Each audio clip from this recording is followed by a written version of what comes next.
I fa uns minuts li acaben de lliurar a Pilar Rahola el Premi Ramon Llull de novel·la. Recordem que l'ha aconseguit per la seva novel·la Rosa de Cendra, ambientada en la Setmana Tràgica. Què n'ha dit Pilar i qui hi havia a l'acte? Jordi.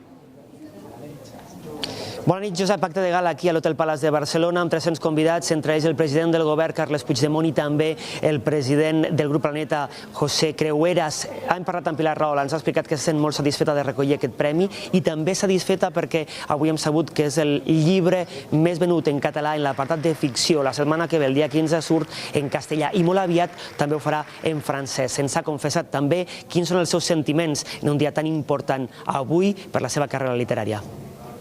És com si em casés, perquè a més estic fent aquest acte al mateix lloc on em vaig casar, de manera que tot és la mateixa cosa. És aquell sentiment estrany de, per una banda, quina il·lusió, perquè hi ha molta gent i perquè serà molt bonic, i de l'altra, que passi de pressa, perquè després ho podré recordar. I quan això passa i es crea una comunió, una intensitat, una simbiosi entre el lector i l'autor, tot el teu univers té molt sentit. Els personatges prenen vida, s'escapen, es reinventen, cadascú en té un bocinet de tu mateix, no?